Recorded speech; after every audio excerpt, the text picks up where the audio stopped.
The issue that I had with, after completing my own training and colorectal surgery, and was that I felt like that we're compromising some aspects of the results that we want to get from the repair of this by just focusing on wound healing.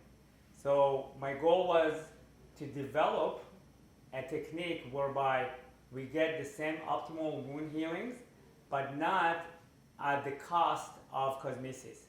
So to speak to that, to develop that kind of technique, we wanted to create a technique that is easily learned, easily transferable. It's done as an outpatient surgery setting, so patients go home the same day. The postoperative pain is minimal, but that ultimately that it results in a midline scar that is pliable, nice, and recreates that midline gluteal cleft or midline gluteal crease. And bear in mind, the bulk of these patients are young males, sometimes young females, but much more young males in their late teens and 20s. And to them, cosmesis matters. So in trying to come up with a technique that achieves all these goals, cosmesis and great wound healing, we came up with what's called the bilateral fasciocutaneous flaps. That means after excising out the disease portion of the pilonidal, we created flaps, which is mobilization of the tissue on either side of the wound to allow it to come to the middle and close in a tension-free manner. This was borrowed from some of our plastic colleagues that utilize this technique when repairing sacral decubitus ulcers.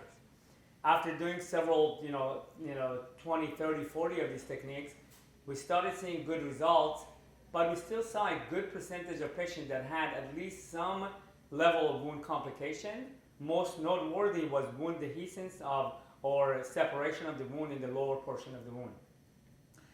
In order to continue expanding and perfecting this technique, the next iteration of this technique that we introduced was adding what's called retention sutures or tie-over sutures to take some of the tension off of the midline scar.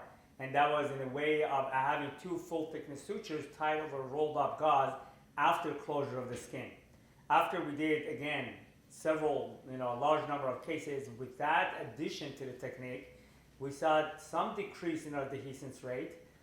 The ultimate results of cosmesis was still pretty good because we ultimately ended up with a midline scar. But still, we struggled with more than 20% dehiscence rate of some, a centimeter or more in the wound that kind of delayed the healing. Ultimately, it led us to searching for a more durable solution, but a solution that minimizes the wound complications.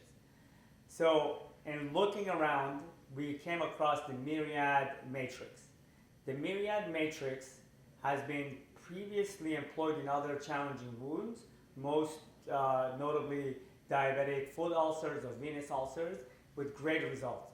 Then, kind of researching more the biology of this Myriad matrix, we came to learn that it has great regenerative qualities, and it's due a lot of it to the fact that it's taken from an ovine stomach. That's the stomach of sheep, and usually taken from this adolescence, it's still developing sheep that allows that stomach inner layer to regenerate in a high, fast pace. So that was one of the qualities that allowed it to be a very nice scaffold for regeneration. It was easily able to be handled. It had this porous nature to it that allows incorporation of cells into it. And also has been FDA approved for both soft tissue reconstruction and wound closure.